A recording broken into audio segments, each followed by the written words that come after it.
الحمد لله نحمده ونستعينه ونستغفره ونعوذ بالله من شرور أنفسنا من يهده الله فلا مضل له ومن يضلل فلا هادي له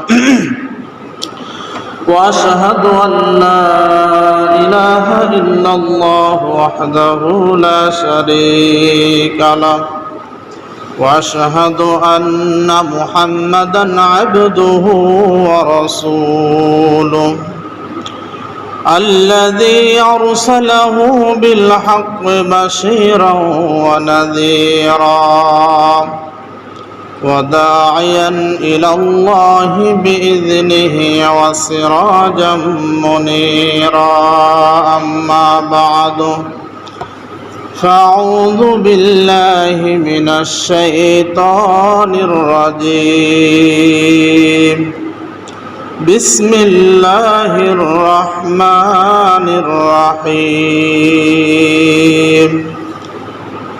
شهر رمضان الذي أنزل فيه القرآن هدى للناس وبينات من الهدى والفرقان فمن شهد منكم الشهر فليصم ومن كان مريضا أو على سفر فعدة من أيام أخر يريد الله بكم اليسر ولا يريد بكم العسر ولتكملوا العدة ولتكبروا الله على ما هداكم ولعلكم تشكرون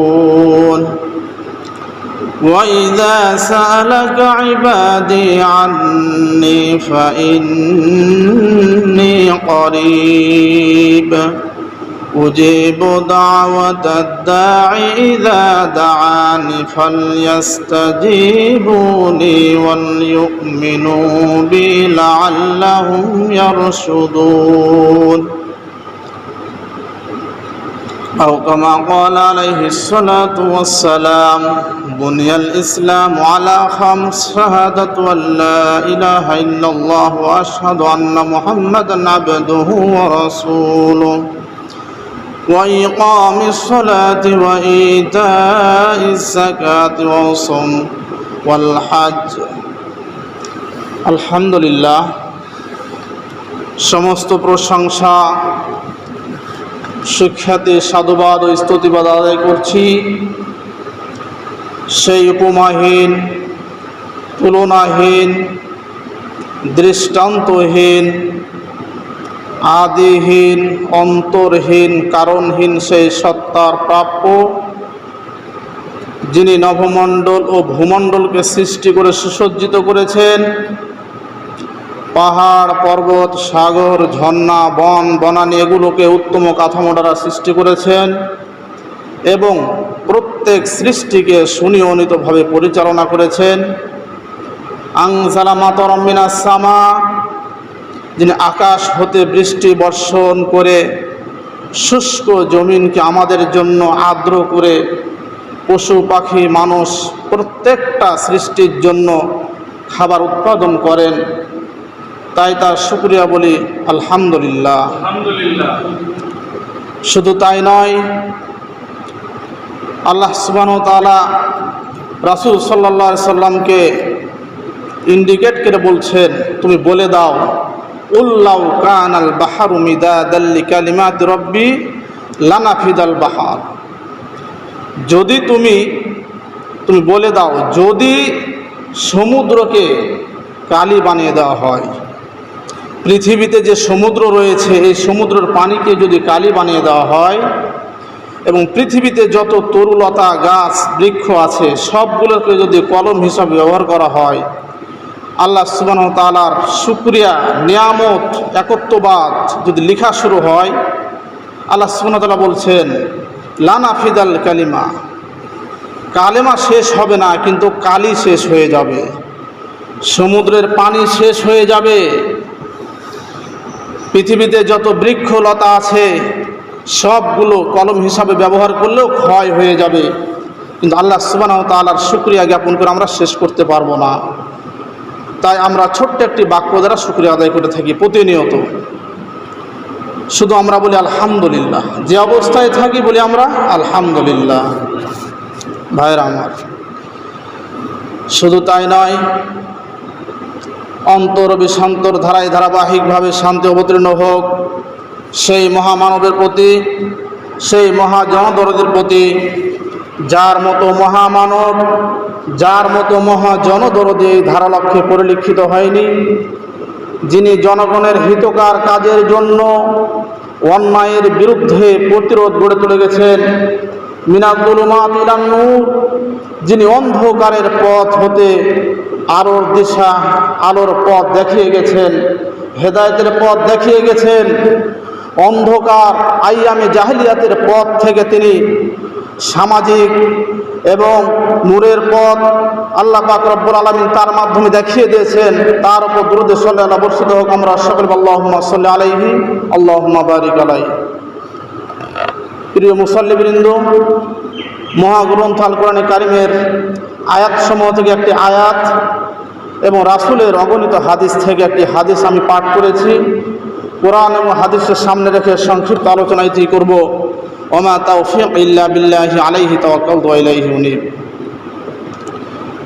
প্রিয় মুসাল্লিবৃন্দ, আমি যে হাদিসটি পাঠ করেছি আপনাদের সামনে, তার বঙ্গানুবাদ হচ্ছে বুনিয়াল ইসলাম আলা খামস। ইসলামের ভিত্তি 5টি। আমরা যারা মুসলমান অধিকাংশরই জানা আছে যে ইসলামের ভিত্তি 5টি, আমরা জানি, কিন্তু এর বাস্তবতা কতদূর পর্যন্ত গিয়েছে, এই ভিত্তিগুলো কোন পর্যায়ে আছে, এই ভিত্তিগুলো আল্লাহ পাক রব্বুল আলামিন নবীর মাধ্যমে জানিয়ে দিলেন। এই 5টি স্তম্ভ আমাদেরকে কোন পর্যন্ত নিয়ে যাবে। তো এর ভিতরগত অন্তর্নিহিত অর্থ এবং এর মধ্যে যে চাওয়া পাওয়া, সেটা হয়তো আমরা অনেকেই বুঝতেছি না, কিন্তু আমরা স্বাভাবিকভাবে আমরা জানি যে ইসলামের ভিত্তি 5টি। তার অন্যতম হচ্ছে শাহাদাতু আল্লা ইলাহা ইল্লাল্লাহ ওয়া আশহাদু আন্না মুহাম্মাদান আবদুহু ওয়া রাসূলুহু, অথবা ওয়া আশহাদু আন্না মুহাম্মাদান রাসূলুল্লাহ। তো আমি সাক্ষ্য দিচ্ছি আল্লাহ ছাড়া মাবুদ নেই, সত্য কোনো মাবুদ নেই। তো প্রথম স্তম্ভ হচ্ছে যে আমি সাক্ষ্য দিচ্ছি আল্লাহ ছাড়া সত্য কোনো ইলাহ বা মাবুদ নেই, সত্য কোনো ইলাহ নেই। আমরা যদি বলি আল্লাহ ছাড়া মাবুদ নেই, তাহলে আমাদের দেশে অথবা পার্শ্ববর্তী রাষ্ট্রে ওরা অনেকগুলো মাবুদের ইবাদত করে। মাবুদ শব্দের অর্থ হচ্ছে যার ইবাদত করা হয়। আবেদ মানে ইবাদতকারী, মাবুদ মানে যার ইবাদত করা হয়। তো আমরা যদি বলি আল্লাহ ছাড়া মাবুদ নেই, তো তারা বলবে আছে 365টা অথবা 3 লক্ষ গরু ছাগল সব কিছু তাদের মাবুদ। তো সেই হিসাবে অনেক মাবুদ আছে যারা তাদের ইবাদত করে। তো সত্য কোনো ইলাহ নেই, সুস্পষ্ট ভাষায় বলতে হবে বিহাক্কি লা ইলাহা ইল্লাল্লাহ। প্রথম স্তম্ভ হচ্ছে যে আমি সাক্ষ্য দিচ্ছি আল্লাহ ছাড়া সত্য কোনো ইলাহ নেই। যে সমস্ত ইলাহ আছে সেগুলো মিথ্যা ইলাহ, যেগুলো মাবুদ আছে সেগুলো মিথ্যা মাবুদ। এই হচ্ছে একটা স্বীকৃতি দিলাম, তাকরার বিল লিসান, এটাকে বলা হয় জবানের স্বীকৃতি। আর একটা স্বীকৃতি দেওয়া হবে শাহাদাতু আল্লা ইলাহা ইল্লাল্লাহর পরে ওয়া আশহাদু আন্না মুহাম্মাদার রাসূলুল্লাহ, আমি সাক্ষ্য দিচ্ছি মুহাম্মদ সাল্লাল্লাহু আলাইহি ওয়াসাল্লাম আল্লাহর রাসূল, সত্য রাসূল। মুহাম্মদ সাল্লাল্লাহু আলাইহি ওয়াসাল্লাম ছাড়াও আরও নবী আছে, তারা মানে। শেষ নবী হিসেবে আমরা বলি খাতামুন নবিয়্যিন মুহাম্মদ সাল্লাল্লাহু আলাইহি ওয়াসাল্লাম। তো এরপরেও নবী আছে, সেটা হচ্ছে কাদিয়ানীদের নবী। কাদিয়ানী নবী দাবি করেছিল ভারত মহাদেশে, আপনারা জানেন। হযরত আবু বকর রাদিয়াল্লাহু আনহু যখন ক্ষমতায় ছিলেন তখন মুসাইলামাতুল কাযযাব নবী দাবি করেছিল। তো যাই হোক, যুগে যুগে কেউ না কেউ নবী দাবি করে। তো আমাদেরকে তাকরার বিল লিসান, জিহ্বা দিয়ে উচ্চারণ করতে হবে যে মুহাম্মদ সাল্লাল্লাহু আলাইহি ওয়াসাল্লাম সর্বশেষ নবী, এরপরে আর কোন নবী লা নাবিয়্যা বাদ।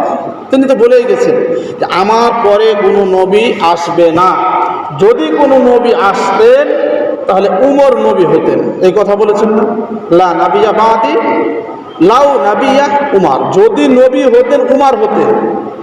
তাহলে বুঝতে পারলাম প্রথম স্তম্ভ হচ্ছে যে আল্লাহ ছাড়া সত্য কোনো মাবুদ নেই, ইলাহ নেই, এবং মুহাম্মদ সাল্লাল্লাহু আলাইহি সাল্লাম সর্বশেষ নবী, এরপরে আর কোনো নবী নেই।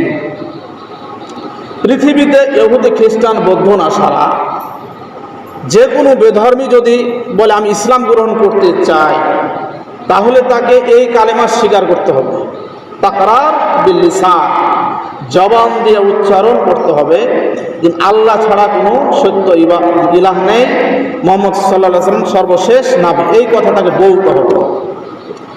এটা হচ্ছে আমাদের মৌখিক স্বীকৃতি, প্রথম স্তম্ভ। 5টি স্তম্ভের অন্যতম একটি স্তম্ভ হচ্ছে মৌখিক স্বীকৃতি। আমরা মুখে স্বীকৃতি দিলাম, আমরা আর কারো কাছে মাথা নত করবো না, আর কাউকে ইলাহ হিসেবে মানি না, আর আমাদের আইডল অথবা আমাদের দিক নির্দেশনাকারী, আমাদের গাইডলাইন হচ্ছে একজন নূর মুহাম্মদ সাল্লাল্লাহু আলাইহি ওয়াসাল্লাম। এই তো আমরা স্বীকৃতি দিলাম। এরপরে আরও বাকি 4টি স্তম্ভ রয়েছে, সেগুলো আনুষ্ঠানিক স্তম্ভ। সেই স্তম্ভগুলো আনুষ্ঠানিকভাবে আদায় করা লাগে। তার মধ্যে অন্যতম একটা হচ্ছে সালাত, ইকামিস সালাহ, তোমরা সালাত কায়েম করো। দ্বিতীয় নম্বর স্তম্ভ হচ্ছে সালাত কায়েম করো। যখন কোনো বেধর্মী অথবা ইহুদি খ্রিস্টান যে কোনো ধর্মের হোক, কোনো কাফের ইসলাম গ্রহণ করবে, প্রথম স্তম্ভটা যখন সে মেনে নিবে, তখন তার উপর ওয়াজিব, আবশ্যক, ফরজ হয়ে গেল সালাত আদায় করা। দ্বিতীয় স্তম্ভ তার জন্য ফরজ, আকিমিস সালাহ, সালাত কায়েম করো। তাহলে প্রথম স্তম্ভ আমরা জানলাম, দ্বিতীয় স্তম্ভ আমরা জানতে পারলাম যে যদি তারা মেনে নেয়, স্বীকৃতি দিয়ে দেয়, তাহলে আমাকে দ্বিতীয় স্তম্ভ মানতে হবে, বাধ্যতামূলক। এর কোনো সুযোগ নাই। এটা এমন একটি স্তম্ভ, দ্বিতীয় স্তম্ভটা আপনার কোনো সুযোগই নাই একে ছাড়া, কোনোভাবে আপনি ছাড়তে পারবেন না। আরও 3টি স্তম্ভ আছে, সেগুলো আপনি ছাড়ার সুযোগ আছে, রুখসত আছে, কিন্তু এই দ্বিতীয় নম্বর স্তম্ভ সালাত, কোনো সুযোগ নাই। আপনি সালাতের কথা বলছে, কোনোভাবে আপনি ছাড়তে পারবেন না। কারণ অসুস্থ হলে বলা হয়েছে শুয়ে শুয়ে সালাত আদায় করবে, বিছনায় শুয়ে শুয়ে ইশারায় সালাত আদায় করবে। দ্বিতীয় স্তম্ভ খুব কঠিন একটি স্তম্ভ। আউয়ালু মা ইউহাসিবু ইয়াউমাল কিয়ামাহ আস-সালাত, কিয়ামতের দিন প্রথম হিসাব হবে সালাত। যেই ব্যক্তি সালাতে পার হয়ে যাবে, বাকি আমলগুলো সব সহজ হয়ে যাবে, প্রত্যেকটা রাস্তায় সহজ হয়ে যাবে। বিধায় দ্বিতীয় স্তম্ভটা খুব কঠিন একটি স্তম্ভ, যেটার কোনো সুযোগই দেওয়া হয় না, রুখসত নাই। এমনটা নয় যে আপনি সফরে আছেন, আপনি অসুস্থ আছেন, আপনি ছেড়ে দিবেন, এই সুযোগ নেই। অসুস্থ আছেন, আপনি ইশারায় নামাজ পড়বেন। বেহুশ যদি হয়ে যান, পাগল যদি হয়ে যায়, তবে তার জন্য ছাড় আছে। তা অথবা ঘুমিয়ে আছে, 2টা সুযোগ। একজন ব্যক্তি ঘুমিয়ে গেছে, ওয়াক্ত পার হয়ে গেছে, যখনই ঘুম থেকে উঠবে তখনই সালাত আদায় করবে, এটা তার জন্য সুযোগ, এটুকুই সুযোগ। আর আরেকজন ব্যক্তি যে সফরে আছে অথবা অসুস্থ, সে যে অবস্থায় আছে সেখানে সালাত আদায় করে ফেলবে। বাসের মধ্যে থাকলে বাসে সালাত আদায় করবে, অসুস্থ হয়ে বিছানায় শুয়ে থাকলে, মেডিকেলে থাকলে, যেখানে থাকবে সেখানে সালাত আদায় করবে। এই ছাড়া যদি একান্তভাবে সালাত ছেড়ে দিতে হয়, তাহলে তাকে পাগল হতে হবে, অথবা একেবারে বেহুশ, যার হুঁশ জ্ঞান কিছুই নেই। তাহলে বোঝা গেল এত কঠোর একটি ইবাদত, যাকে ছাড়ার রুখসত, অবকাশ, ছুটি একে দেওয়া যায় না, সুযোগ নেই। এরপরে আরেকটি ইবাদত আছে, আরেকটি স্তম্ভ আছে, সিয়াম, ইকামিস সালাহ ওয়া ইতাজ যাকাত ওয়া সাওম রমাদান। রমজান মাসে সিয়াম আদায় করা। তো রমজান মাসে সিয়াম আদায় করার ক্ষেত্রে আল্লাহ সুবহানাহু ওয়া তাআলা কোরআনে বলছেন, ফামান কানা মিনকুম মারিদা আও আলা সাফারিন ফাইদ্দাতুম মিন আইয়ামিন উখরা। ফামান কানা মিনকুম মারিদা, রোজা তো তোমাদের জন্য ফরজ করা হয়েছে, যেমনভাবে পূর্ববর্তী লোকদের জন্য ফরজ করা হয়েছিল। এই আয়াত তো আমরা সবাই জানি, কুতিবা আলাইকুমুস সিয়াম কামা কুতিবা আলাল্লাযিনা মিন ক্বাবলিকুম লাআল্লাকুম তাত্তাকুন, যাতে করে আমরা মুত্তাকি হতে পারি। আর আরেকটা কথাই আল্লাহ পাক রব্বুল আলামিন জানিয়ে দিচ্ছেন যে কোনো কাজ যদি আমাদের নমুনা থাকে করার, যে এই টাইলসটা যে বসিয়েছে আমরা দেখেছি যে এইভাবে বসাতে হয়, তাহলে আরেকটা টাইলস বসানো সহজ হয়। তাই আল্লাহ পাক রব্বুল আলামিন জানিয়েছেন যে তোমাদের ওপর শুধু রোজা ফরজ নয়, সিয়াম ফরজ নয়, তোমাদের পূর্বে যারা এসেছিল তাদের উপরও সিয়াম ফরজ ছিল। এই কথাটা বললে আমাদের জন্য সহজ হয় কাজটা, বিধায় তিনি এই কথাটা বলেছেন। আল্লাহ সুবহানাহু ওয়া তাআলা এই জন্য বলেছেন যে পূর্বে যারা ছিল তাদের জন্য ফরজ ছিল, শুধু তোমাদের জন্য ফরজ নয়। পূর্বে যারা চলে গিয়েছে তাদের উপরে এই রোজা ফরজ ছিল এবং তোমাদের উপরে ফরজ করা হলো এই জন্যই যে লাআল্লাকুম তাত্তাকুন, যাতে করে তোমরা মুত্তাকি হতে পারো, এই জন্যই ফরজ করা হয়েছে। ভাইরা, তো রোজাও ফরজ করা হয়েছে। আবার আল্লাহ পাক রব্বুল আলামিন বলছেন আস-সাওমু লি ওয়া আজজি বিহি, রোজাটা আমার জন্য। তৃতীয় স্তম্ভ হচ্ছে সিয়াম। তিনি বলছেন যে রোজাটা সিয়ামটা আমার জন্য, আর আজজি বিহি, এর প্রতিদান আমি নিজেই দেব। খুব গুরুত্বপূর্ণ ইবাদত তাহলে। এরপরও আল্লাহ সুবহানাহু ওয়া তাআলা বলছেন ফামান কানা মিনকুম মারিদা আও আলা সাফারিন ফাইদ্দাতুম মিন আইয়ামিন উখর। এরপরও এত গুরুত্বপূর্ণ ইবাদত হওয়া সত্ত্বেও তোমাদের মধ্যে যদি কেউ অসুস্থ হয় অথবা সফরে থাকে, ফামান কানা মিনকুম মারিদা, যদি অসুস্থ হয়, আও আলা সাফারিন, অথবা সফরে থাকে, ফাইদ্দাতুম মিন আইয়ামিন উখর, সে এই সময় অসুস্থতার সময় এবং সফররত অবস্থায় সিয়ামটা ছেড়ে দেবে, এরপরে অন্য সময় সে পূরণ করে ফেলবে। কিন্তু নামাজের ক্ষেত্রে এই কথা বলেন নাই। নামাজের ক্ষেত্রে আল্লাহ রাসূলও বলেন নাই, আল্লাহ সুবহানাহু ওয়া তাআলা কোরআনে বলেন নাই, কিন্তু সালাত সিয়ামের ক্ষেত্রে বললেন। খুব গুরুত্বপূর্ণ ইবাদত, তিনি এর প্রতিদান নিজ হাতে দিবেন। কত দিবেন জানা নাই। অন্যান্য ইবাদত আছে যেগুলোর একটা প্রেক্ষাপট আছে, যে আপনি একটা অক্ষর পড়বেন 10 নেকি আছে, 100 টাকা দান করবেন তো এত নেকি আছে, এরকম একটা আছে, জানানো আছে। কিন্তু সিয়ামের বিষয়টা জানা হয় নাই। তিনি বলছেন এর প্রতিদান আমি দিব, এটা আমার জন্য। খুব গুরুত্বপূর্ণ। এমনকি রোজাদারের মুখের গন্ধ আল্লাহর কাছে মিষ্টি আম্বারের মতো, খুব মানে যে সুন্দর লাগে আর কি, ভালো লাগে, মিষ্টি আম্বারের চাইতে খুব সুন্দর। এত কিছু বলছেন, এরপরও যদি কোনো ব্যক্তি অসুস্থ হয় অথবা সফররত অবস্থায় থাকে, তবুও সে সালাত সিয়াম ছেড়ে দিতে পারবে, এই সুযোগটাও দেওয়া হয়েছে। কিন্তু কোনো জায়গায় বলা হয়নি যে সালাত ছেড়ে দিতে পারবে। অসুস্থতার কারণে অথবা সফরের কারণে সালাত ছেড়ে দিতে পারবে, এই কথা তিনি বলেন নাই। সিয়ামের কথা তিনি বলেছেন। ভাইরা আমার, এরপরে আরেকটি স্তম্ভ আছে, সেটি হচ্ছে যাকাত। তো যাকাতের বিষয়টা হচ্ছে পৃথিবীতে যত মুসলমান আছে সবার উপর এই স্তম্ভ ফরজ নয়। আর আরেকটি স্তম্ভ হচ্ছে হজ, এই স্তম্ভটিও ফরজ নয়। কেন? আমাদেরকে আগে বুঝতে হবে যে সালাত, এটা পৃথিবীতে যত মানুষ আছে মুসলিম হিসাবে যারা দাবি করে, নর ও নারী, মুসলমান পুরুষ মহিলা এবং 10 বছর বয়স হয়ে গেছে এমন বাচ্চা, সকলের ওপর সালাতটা ফরজ। সিয়ামটা যদিও ফরজ, সুযোগ আছে ছেড়ে দেওয়ার, যদি সমস্যা হয় ছেড়ে দেবে, যখন সে পারবে সে রাখবে, এই সুযোগটুকু আছে। কিন্তু যাকাতের বিষয়টা এবং হজের বিষয়টা সম্পদশালীদের জন্য। যারা সম্পদশালী সবার জন্য ফরজ নয়। যাকাত সবার জন্য ফরজ নয়, হজও সবার জন্য ফরজ নয়। কারণ আপনি যদি যাকাত দিতে চান তাহলে আপনাকে ওই পরিমাণ সম্পদের মালিক হতে হবে যেই পরিমাণ সম্পদের মালিক হলে যাকাতের নিসাব ফরজ হয়। বর্তমান যদি রৌপ্য মূল্য 52.5 ভরি, 1 লক্ষ হয়তো 80,000 কি 90,000 হতে পারে, তো কমাস কম 2 লক্ষ টাকা আপনার থাকতে হবে। হাউলানে হাউল হতে হবে, বছর আনতে বছর। আপনি যদি জানুয়ারি মাসে অথবা ফেব্রুয়ারি মাসে অথবা আজকের দিনেই আপনার কাছে 2 লক্ষ টাকা থাকে, অলস টাকা, আর এই বছর ঘুরে আসতে এই দিনে যদি আবার ওই 2 লক্ষ টাকাই থাকে, মাঝখানে কম বেশি হয়েছে কোনো অসুবিধা নাই, কিন্তু 2 লক্ষ টাকার বেশি থাকে, তাহলে আপনার উপর যাকাত খরচ হলো।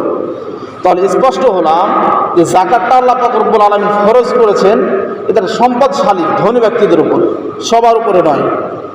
তাহলে এখান থেকে অনেক মানুষ বেরিয়ে যাচ্ছে, যাদের সম্পদ নাই, যারা হতদরিদ্র গরিব, অথবা নেশা পরিমাণ সম্পদের মালিক নয়, অথবা বছরান্তে তাদের 2 লক্ষ টাকা পুঁজি বা অলস টাকা থাকছে না, টাকা খাটাচ্ছে, ব্যবসা হলে মানে হিসাব করবে। তো যাই হোক, যাদের অলস টাকা 2 লক্ষ টাকা সারা বছর থাকছে না, তাদের উপরে জাকাত খরচ হচ্ছে না। আরেকটা ইবাদত আপনার স্তম্ভ হচ্ছে আপনার হজটাও ধনীদের জন্য ফরজ করা হয়েছে। যেই ব্যক্তি সম্পদ পরিমাণ মালিক হবে, যেই সম্পদটা তাকে মক্কা মদিনা নিয়ে যাবে, নিয়ে আসবে এবং পরিবারের খরচাদি থাকবে, এরকম সম্পদ যদি কারো থাকে, তাহলে তার জন্য হজ ফরজ করা হলো। তো ভাইরা আমার, পুরা পৃথিবীতে যত মানুষ আমরা আছি, খুব সহজ, যাদের পকেটে পয়সা কম, তাদের জন্য শুধুমাত্র তাকরার বিল লিসান, জবানে উচ্চারণ করার পরে আরকানগুলো পালন করতে হবে, যেগুলো আমাদের জন্য আবশ্যক করা হয়েছে। 1 নম্বর হচ্ছে সলাত। এই সলাতটাই আমাদের জন্য জরুরি হয়ে পড়েছে। বাকি ইবাদতগুলো, সিয়ামটা যদি অসুস্থ হয়ে সফরে থাকে, সুযোগ আছে ছেড়ে দেওয়ার, পরবর্তীতে আদায় করতে হবে। ফরজ সিয়াম পরবর্তীতে আদায় করতে হবে। কিন্তু বাকি 2টা স্তম্ভ, হজ এবং যাকাত, এই 2টা স্তম্ভ সবার জন্য নয়। তাহলে আল্লাহ পাক রব্বুল আলামিন আমাদের জন্য খুব সহজ করে দিয়েছে। যাদের পয়সা কম, তাদের জন্য ধর্মের উপরে চলা, ইসলাম ধর্ম মানা এবং আখেরাতের জীবনকে সজ্জিত করা, আখেরাতের জন্য পুঁজি রোজগার করা আমাদের জন্য খুবই সহজ। আল্লাহ পাক রব্বুল আলামিন আমাদেরকে সকলকে যেন তৌফিক দান করেন, আমরা সকলে বলে আমিন। এরপরে যে বিষয়টি নিয়ে আলোচনা করা হবে, এই যে 5টা স্তম্ভ আমরা আলোচনা করলাম, তার মধ্যে অন্যতম একটি স্তম্ভ আমরা আলোচনা করেছি সলাত নিয়ে। তো সলাত একটি গুরুত্বপূর্ণ ইবাদত।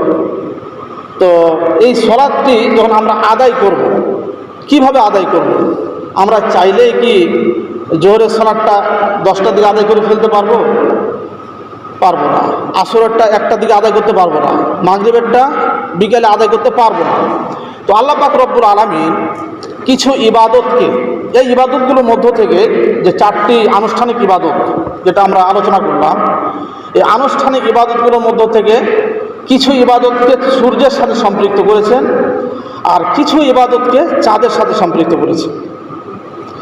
তো সূর্যের সাথে যে সমস্ত ইবাদতকে সম্পৃক্ত করেছেন, সেগুলো নিয়ে আমরা আলোচনা করবো আগে।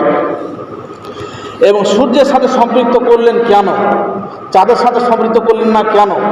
এবং আমাদের দেশে অনেক মানুষ, বিশেষ করে চাঁদপুরের কিছু সংখ্যক মানুষ সৌদি আরবের সাথে ঈদ করে ফেলে। আপনারা হয়তো জানেন, সৌদি আরবের সাথে তারা ঈদ করে ফেলে, সলাত করে ফেলে, মানে তাদের সাথে তারা আপনার সিয়াম রাখে এবং ঈদের নামাজও আদায় করে। তো ইনশাআল্লাহ আমরা স্পষ্ট হব। সলাতকে আল্লাহ পাক রব্বুল আলামিন বলছেন যে ইন্না সলাতা কানাত আলাল মুমিনিনা কিতাবাম মাওকুতা। আল্লাহ পাক রব্বুল আলামিন সলাতকে ফরজ করেছেন ওয়াক্ত মতো, সময় মতো, নির্দিষ্ট সময়ে সলাতকে ফরজ করেছেন। আপনি চাইলেই যখন তখন যে সলাত আদায় করে ফেলবেন, এই সুযোগটা দেওয়া হয় না। নির্ধারিত সময়ে সলাতকে ফরজ করা হয়েছে। আকিমিস সলাতা, আল্লাহ বলছেন আকিমিস সলাতা তরাফাইন নাহারি ওয়া যুলাফাম মিনাল লাইল। তোমরা সলাত কায়েম করো। আকিমিস সলাতা তরাফাইন নাহার, দিনের 2 প্রান্তে।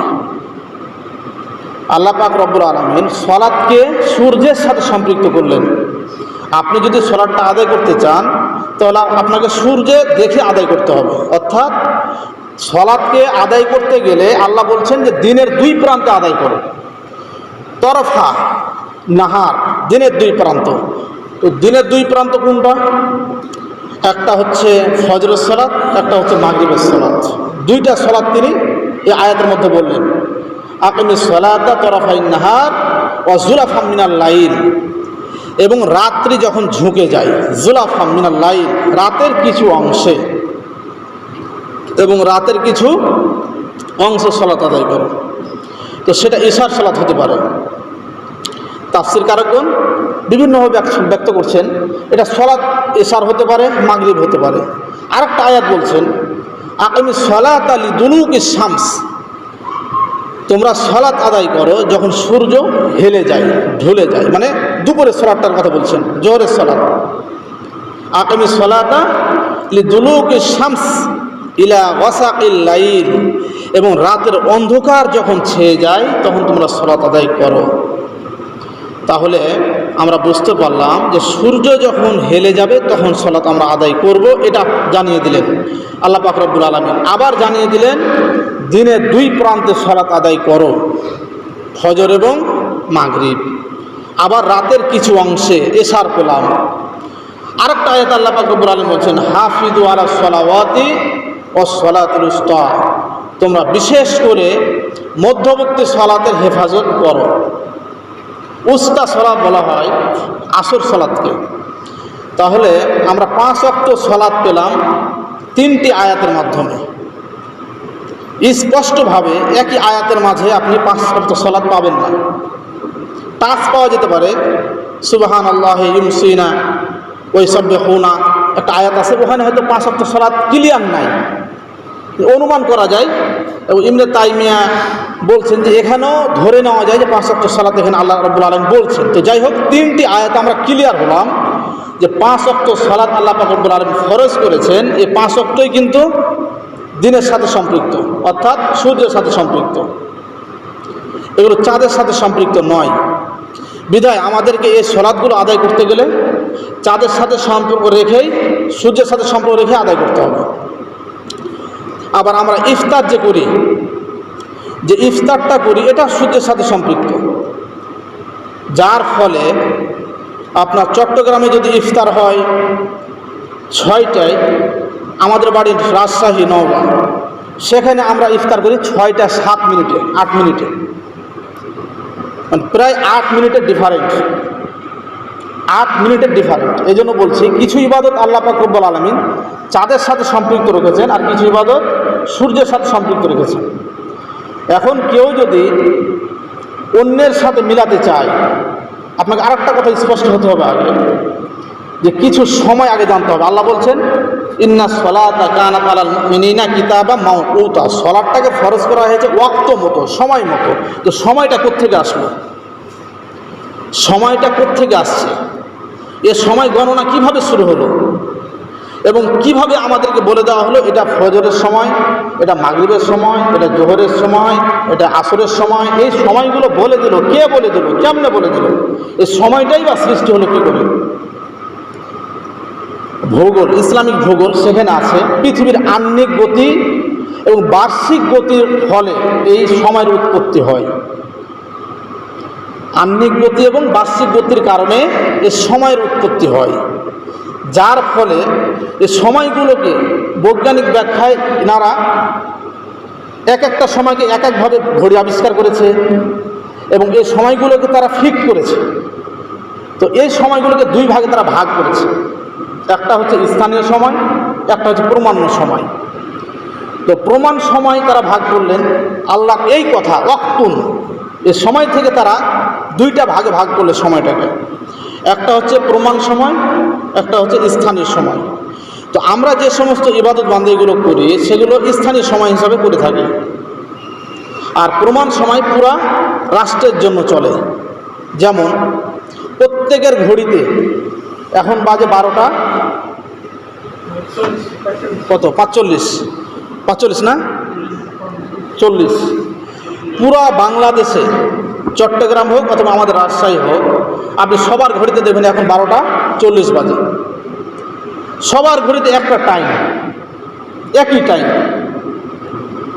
এই টাইমটা সবার ঘড়িতে আছে, সবার ঘড়িতে।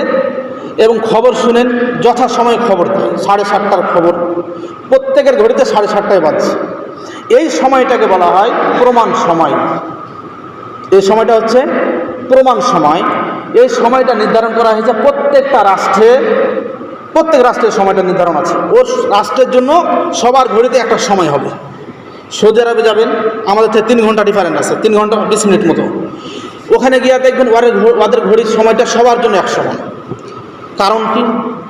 এই সময়টা নির্ধারণ করার কারণ হচ্ছে যাতে করে অফিস আদালত অথবা ব্যাংক ব্যালেন্স বিমা অথবা যে কোনো সরকারি চাকরি হোক অথবা বেসরকারি চাকরি হোক এবং সামাজিক কার্যকলাপ হোক, সবগুলো এ সময়কে মেনটেন করে চলতে হয়। কেউ যদি বলে আজকে বিয়ের দাওয়াত আছে 2টা বাজে, ঠিক সে 2টা বাজে যাবে, কিন্তু এই প্রমাণ সময়ে যাবে, যে সময়টা সবার ঘড়িতে 2টা বাজে ওই সময় যাবে। কিন্তু যদি আজকে সিয়াম রাখেন, চট্টগ্রামের একটা মানুষ সিয়াম রেখেছে, কক্সবাজারের মানুষ, অথবা রাজশাহীর একটা মানুষ সিয়াম রেখেছে, 2জন সিয়াম রেখেছে, 2জন বন্ধু, ধরে নেন 2জন তারা বন্ধু সিয়াম রেখেছে। এখন উনি যদি ফোন দিয়া বলে আজকে ইফতার কততে, উনি বলল 6:52-তে, ইফতার সম্ভবত 6:52-তে। তো কক্সবাজারে যিনি আছে ওর বন্ধুকে বললো যে আজকে 6:52-তে ইফতার হবে। কক্সবাজারে যিনি আছে সে অলরেডি ইফতার করে ফেললো, কিন্তু 6:52 তো কিন্তু রাজশাহীর ওই ঘড়িতে বাজছে, বাজে না ভাই? রাজশাহীর ওই ঘড়িতে 6:52 বাজছে, কিন্তু সে ইফতার করতে পারবে? পারবে না। কারণ কি? ইবাদত বান্দে এগুলো স্থানীয় সময়ের সাথে সম্পৃক্ত হওয়ার কারণে ওকে আরও 7 থেকে 8টা মিনিট অপেক্ষা করতে হবে। কারণ সূর্য ডুবতে আরও সময় নিচ্ছে ওখানে। এখানে সূর্য ডুবে গেলেও রাজশাহীতে সূর্য ডুবতে আরও 7 থেকে 8টা মিনিট সময় নিচ্ছে। আর একটা জিনিস স্পষ্ট হওয়া যায়, এই যে বাতিটা দেখছেন জ্বলছে, একটা বাতি জ্বলছে মনে করেন। এখন একটা গোল জিনিস যদি আপনি ঘুরান, গোলক যেটাকে বলে গোলক, তো গোলকের চতুর্পাশে লেখা আছে লা ইলাহা ইল্লাল্লাহ ওয়া আশহাদু আন্না মুহাম্মাদুর রাসূলুল্লাহ লেখা আছে মনে করেন। আপনি যদি দেখতে চান লা ইলাহাটা আলোর দিক থেকে, তাহলে ওই গোলকটাকে ঘোরাতে হবে, ঠিক না? আপনার গোলকটা ঘোরাতে হবে। যদি আপনি ক্লিয়ার দেখতে চান তাহলে ঘুরিয়ে ঘুরিয়ে দেখতে হবে। গোল একটা জিনিসের মধ্যে লেখা আছে, জিনিসটা গোল, গোলক, এটা বোঝার জন্য গোলক জিনিসটা হচ্ছে গোল। চতুর সাইডে লেখা আছে, কিছু একটা লেখা আছে মনে করেন। তো লেখাটা যদি আপনি পুরোটা পড়তে চান, একটা গ্লাস ধরে নেন, গ্লাসে লেখা আছে, পুরো সাইডে গ্লাসে লেখা আছে। যদি আপনি লেখাটা পড়তে চান তাহলে আপনার গ্লাসটা ঘোরাতে হবে, আর আপনাকে ঘুরতে হবে গ্লাসের দিকে, ঠিক না? হয় গিলাসের লেখা যদি আপনি পড়তে চান গিলাস ঘোরাতে হবে, অথবা গিলাসের মতো করে আপনাকে ঘুরতে হবে। তো আশ-শামসু ওয়াল কমারু বিহুসবান, সূর্য চন্দ্র সাঁতার কাটছে, পৃথিবী বলে বর্তুলাকার গোল, কমলা লেবুর মতো ঘুরছে। তো ইনারা ঘুরতে আসে। তো যদি ঘুরতে থাকে তাহলে তো আপনি একই সাথে সব কিছু দেখতে পারবেন না, সূর্য একসাথে ডুবাইতে পারবেন না। বুঝাতে পারেন মনে হয় কথাটা? সূর্যকে একসাথে ডুবানো সম্ভব হচ্ছে না। যেহেতু সূর্য একসাথে ডুবছে না, সেহেতু আমি একসাথে কক্সবাজারের মানুষের সাথে চট্টগ্রামের মানুষ ইফতার করতে পারবে না। সামান্য একটা গ্লাসের মধ্যে চতুর্দিকে লেখাটা আমি পড়তে পারছি না, না ঘুরালে।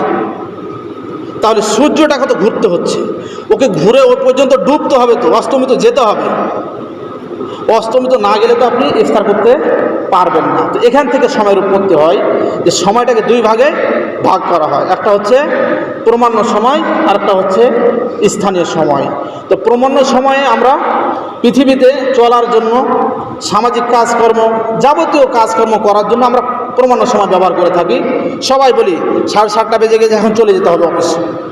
কিন্তু 6:52 বেজে গেছে, ইফতার করে দিতে হবে, এই কথা বলার সুযোগ নেই। 6:52 যদি বেজে থাকে, ইফতারের সময় শুধু কক্সবাজার হয়েছে, আপনার রাজশাহীতে হয় না। রাজশাহীতে সময় হবে আপনার 7টা বাজে, অথবা 6:59 সময় হবে। তাহলে আমরা স্পষ্ট হলাম যে স্থানীয় সময়ের সাথে সম্পৃক্ত, স্থানীয় সময়ের সাথে ইবাদত বান্দাগুলো সম্পৃক্ত। যার ফলে আমাদের দেশে একটা সময় ইসলামী ফাউন্ডেশন থেকে আপনার ক্যালেন্ডার বের হতো। তারা বলতো যে আপনারা 2 থেকে 3 মিনিট পরে ইফতার করবেন। তাদের সন্দেহ লাগে, ছিল না এই সময়টা। অথচ বাংলাদেশে যে পত্রিকাগুলো বের হয়, ওই পত্রিকাতে দেওয়া আছে যে আজকে সূর্য অস্তমিত কততে, সূর্যোদয় কত, লেখা থাকে না? তো আমরা কিন্তু এটাই ফলো করার চেষ্টা করি। একটা পত্রিকা ওনারা গবেষণা করে তো বলছে যে আজকে সূর্য কখন অস্তমিত হবে, আবার কখন উদিত হবে, এটা তো তারা বলছে। ওইটা দেখে আমরা ইফতার করি। আলহামদুলিল্লাহ গত বছর থেকে এটা সমাধান হয়েছে। আর ইসলামী ফাউন্ডেশনের পত্রিকা বের হয়, ওরাও ক্যালেন্ডার বের করছে আমাদের ওই সময়ে। মাশাআল্লাহ, আল্লাহ তাদেরকে তৌফিক দান করেছে, আল্লাহ তাদের হেদায়েত দান করুক। যে তৌফিকটা দিয়েছেন আল্লাহ তাকে হেদায়েত দান করুক। তারা কিন্তু এখন বুঝেছে, ওই 2-3 মিনিট কিন্তু এখন আর ডিফারেন্স করে না। তাজ্জাল বলছে তাড়াতাড়ি করো, তাড়াতাড়ি করো মানে যখনই সূর্য ডুবে যাবে সাথে সাথে ইফতার করে ফেলো। দেরি করা ইহুদিদের কাজ, দেরি করবেন তো ইহুদিরা দেরিতে ইফতার করে। তার সাথে মিলে গেল তাসাব্বাহা, তার সাথে তাসবিহ হলো ইহুদিদের সাথে। ওরা আমাদেরকে বলে ইহুদির দালাল, আসলে আমরা ইহুদির দালাল নয়। তাদেরকেও বলবো না তারা ইহুদির দালাল, তারাও ইহুদির দালাল না, ভুল করছে। আমরা কাউকে কটাক্ষ করে কথা বলবো না, তবে তারা কী করছে, ভুল করছে। সাদৃশ্য রাখছে ইহুদি হয়ে যাবে এমনটা নয়, আমরা তাদেরকে বলবো না, তবে তারা ভুল করছিল, এখন সংশোধন হয়েছে আলহামদুলিল্লাহ। যাই হোক, যেটা বলতে চাচ্ছিলাম যে প্রমাণ্য সময় আর স্থানীয় সময়, তো স্থানীয় সময় হিসেবে আপনাকে ইবাদত বান্দেগি করতে হবে। এখন কথা হচ্ছে যে আপনি রোজা কীভাবে রাখবেন। যে চাঁদ সৌদি আরব দেখলো ওই চাঁদ দেখে আপনি সিয়াম রাখবেন না, কারণ কিছু ইবাদতকে আল্লাহ পাক বলেন চাঁদের সাথে সম্পৃক্ত করেছেন। তার মধ্যে অন্যতম একটি হলো হজ, আর একটি হলো সিয়াম। আপনি সূর্যের সাথে সম্পৃক্ত ইবাদত না, এগুলো এই ইবাদতগুলো সূর্যের সাথে সম্পৃক্ত রাখে না, সিয়াম আর হজ। তো সিয়াম যেহেতু সূর্যের সাথে সম্পৃক্ত রাখে না, চাঁদের সাথে সম্পৃক্ত রাখে, কথাটা বুঝে যায়। সূর্য উদিত হয় পূর্ব আকাশ, পূর্ব দিকে না ভাই, সূর্য উদিত হয় পূর্ব আকাশ, আর চাঁদ উদয় হয় পশ্চিম আকাশ। তাহলে সূর্য যেহেতু পূর্ব আকাশে উঠছে, তাহলে আমরা সূর্য আগে দেখি, আর আমাদের দিনও শুরু হয় আগে। আমরা এখন 1টা বাজে সালাতের জন্য মসজিদে আসছি, কিন্তু সৌদি আরবে এখন 10টা বাজে, হয়তো 9:50 বাজে। মানে তারা এখনও প্রস্তুতি নেয় নাই, এখনও প্রস্তুতি নেয় নাই সালাত আদায় করার জন্য। অথচ আমরা সালাত আদায়ের জন্য মসজিদ অলরেডি চলে আসছি, আমাদের খুতবা চলছে, ঠিক না ভাই? আমাদের খুতবা চলছে, আর তারা এখন প্রস্তুতি নেয় নাই। তাহলে আমরা বুঝতে পারছি যে সূর্যের সাথে এটা কিন্তু সম্পৃক্ত নয়। সিয়ামটা, সালাতটা যেমন সূর্যের সাথে সম্পৃক্ত, এই যে ফজরের সালাত আদায় করছেন, শুভে সাদেক হচ্ছে, এরপরে কখন অক্ত হচ্ছে, এটা দেখছেন না আপনারা ক্যালেন্ডারে?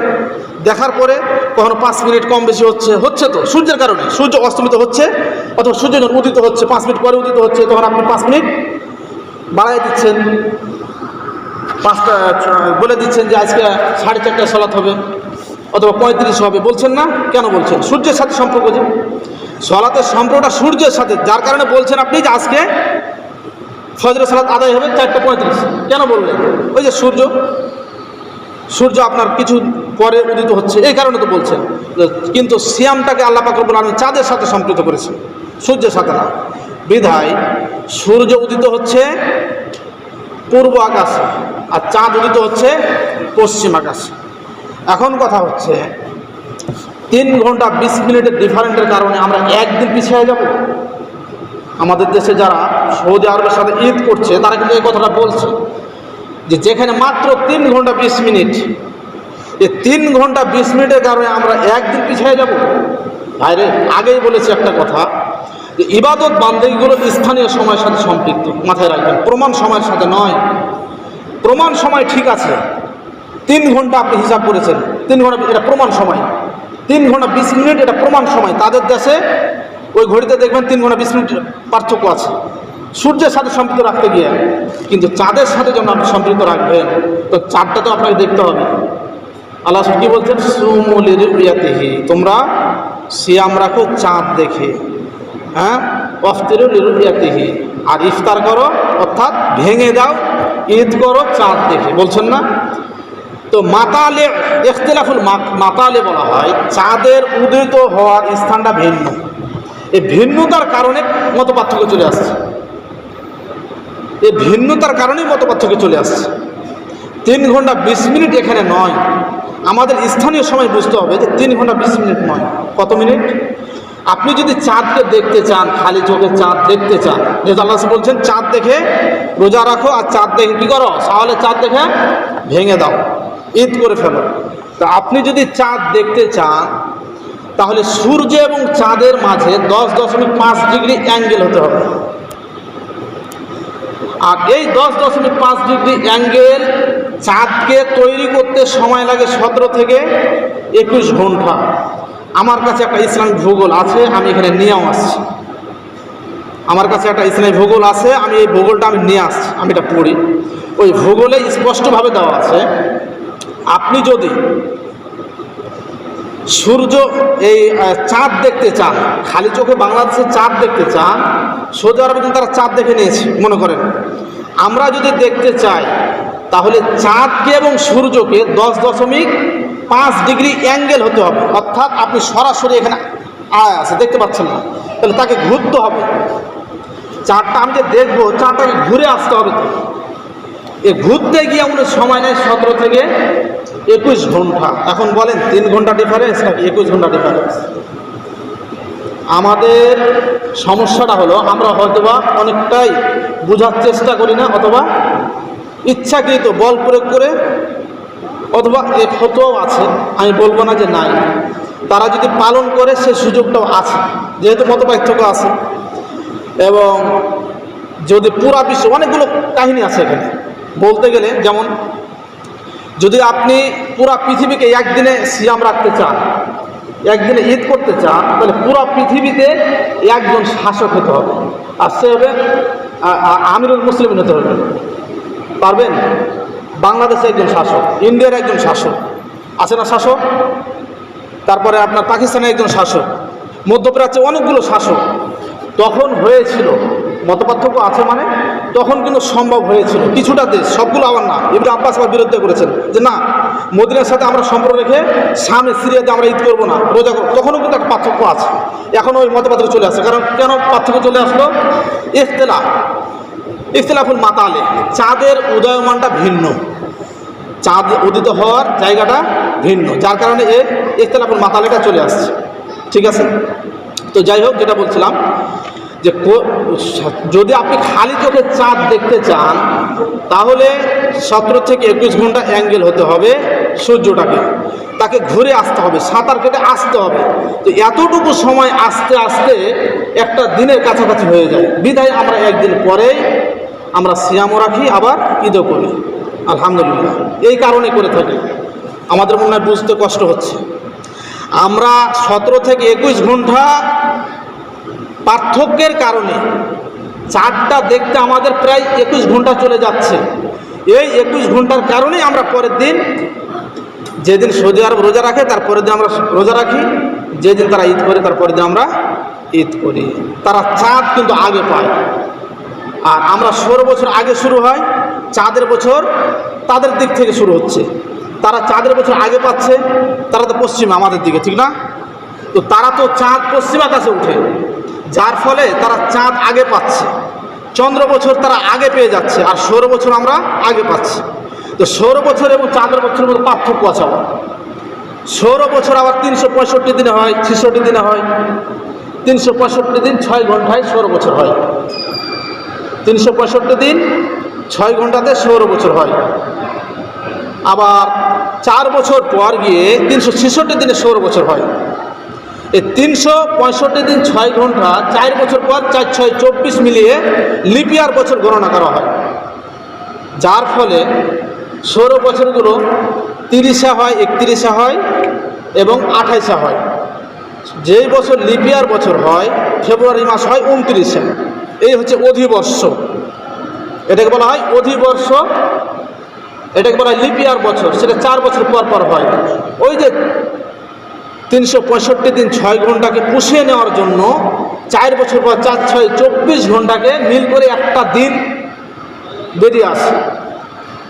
এই একটা দিন বেরিয়ে আসলে ফেব্রুয়ারি মাস যে 28-এ ছিল ওটা 29-এ রূপান্তরিত হয়। বিধায় একটা বছর, 4 বছর পর একটা বছর হবে 366 দিনে, আর বাকি বছরগুলো হবে 365 দিনে। চাঁদের বছর পূর্ণ হয় আপনার 355 অথবা 54 দিনে, কারণ চাঁদের মাসগুলো হয় 29.5-এ। চাঁদের মাসগুলো হয় 29.5। 29.5 মাস তো আমরা গণনা করি না, তখন হয় 29 ধরা লাগে অথবা 30 ধরা লাগে, হয় 29 না হয় 30। এর মাঝে এই 5.5টাকে ধরা সম্ভব হয় না।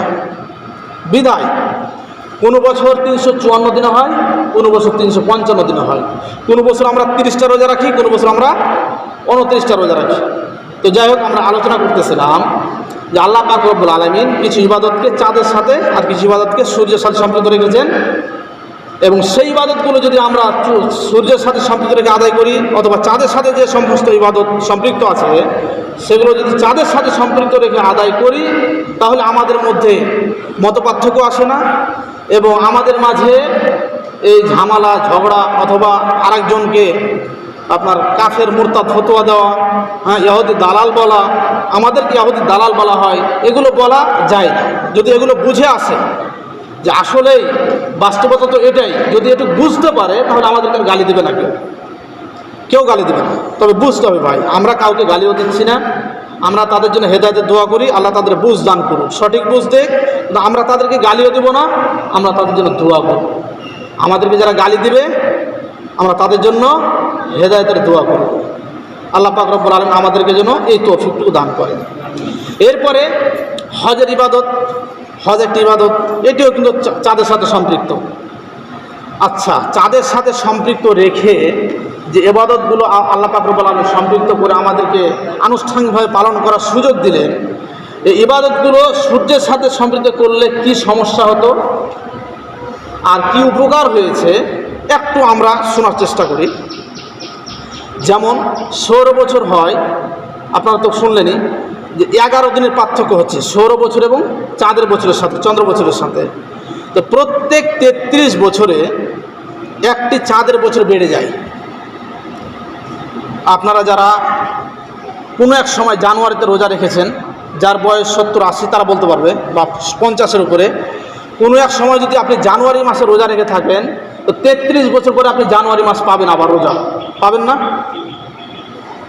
তো ওই যখন 33 বছর আসবে তখন ওই বছরটা 34-এ রূপান্তরিত হবে আপনার অজান্তে, কারণ প্রত্যেক বছর 11 দিন করে বৃদ্ধি পাচ্ছে, প্রত্যেকটা বছর 11 দিন করে বৃদ্ধি পাচ্ছে। 3 মাস পরে একটা মাস বৃদ্ধি, নাকি 3 বছর পরে একটা মাস বৃদ্ধি পাচ্ছে। বিধায় আল্লাহ পাক রব্বুল আলামিন চাঁদের সাথে সম্পৃক্ত করে অনেক উপকার করেছেন, আমাদের অনেক উপকার করেছেন। আমাদের অজান্তেই আমরা জানি না, আমরা 33 বছর যদি রোজা রেখে থাকি আমাদের 34 বছরের রোজা আমল নামায় লেখা হবে। মনে হয় কথাটা বুঝি নাই। আমাদের 33 বছরের রোজা 34 বছর ধরে আমল নামায় লেখা হবে। আমরা সকলে বলি সুবহানাল্লাহ, আলহামদুলিল্লাহ।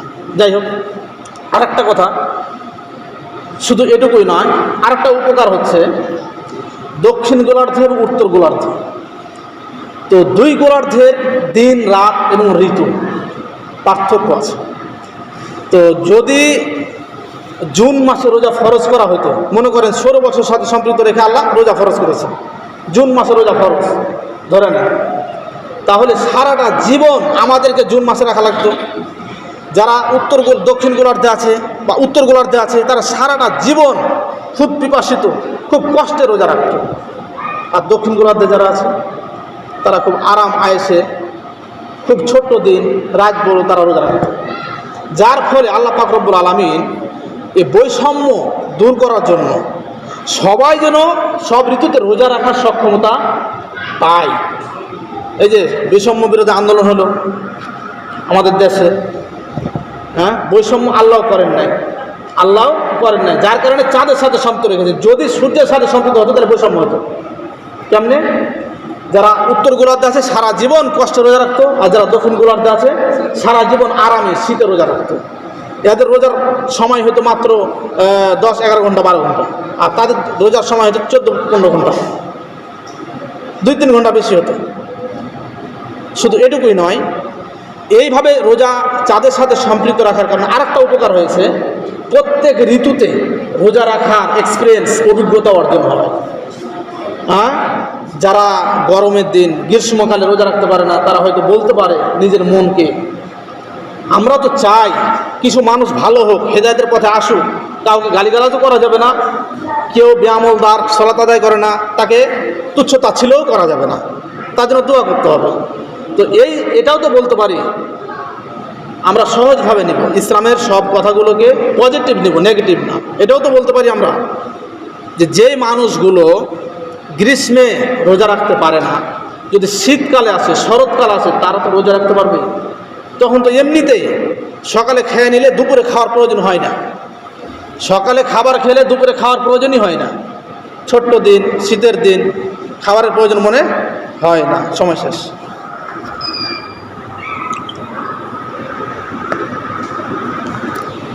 তো যাই হোক, আমরা শেষ পর্যায়ে চলে আসছি।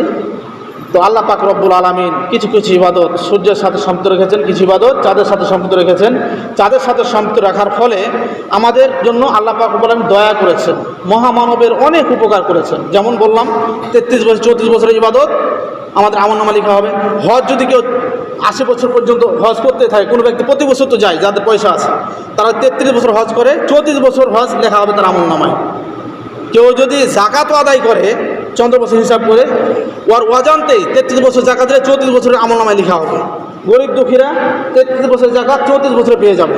তো যাই হোক, আল্লাহ পাক রব্বুল আলামিন আমাদেরকে সকলকে স্থানীয় সময় এবং প্রমাণ সময় যে সমস্ত বিষয়গুলো আলোচনা করা হলো সেগুলো বুঝে স্থানীয় সমাজের সাথে সম্পৃক্ত রেখে আমলগুলো করার তৌফিক দান করে আমরা সকলে বলি আমিন। ও আখিরু দাওয়ানা আলহামদুলিল্লাহি রাব্বিল আলামিন।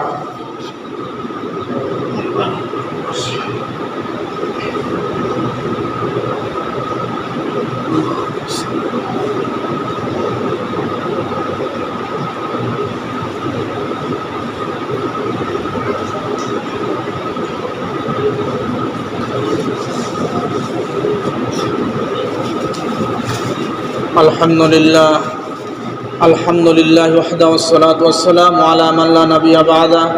আউযু বিল্লাহি মিনাশ শাইতানির রাজীম। বিসমিল্লাহির রাহমানির রাহিম। শাহরু রমাদান আল্লাযী উনজিলা ফীহিল কুরআনু হুদাল লিন-নাস ওয়া বায়্যিনাতিন মিনাল হুদা ওয়াল ফুরকান।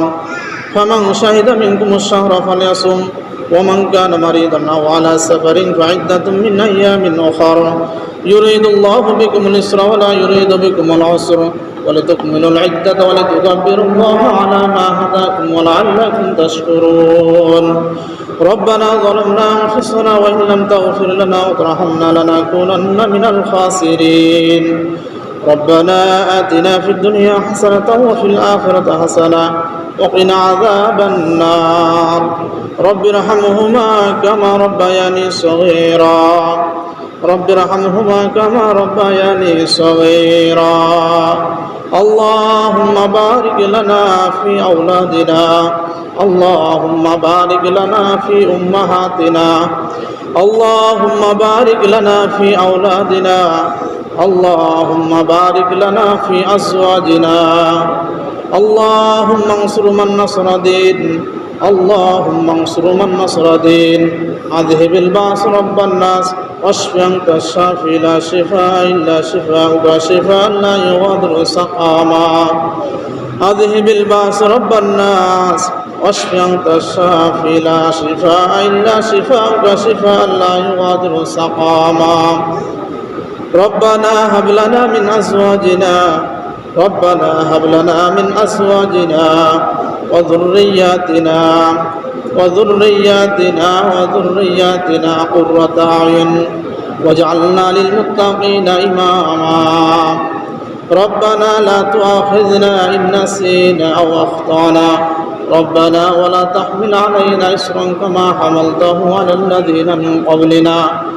ربنا ولا تحملنا ما لا طاقة لنا به. واعف عنا واغفر لنا وارحمنا أنت مولانا. انصرنا على القوم الكافرين.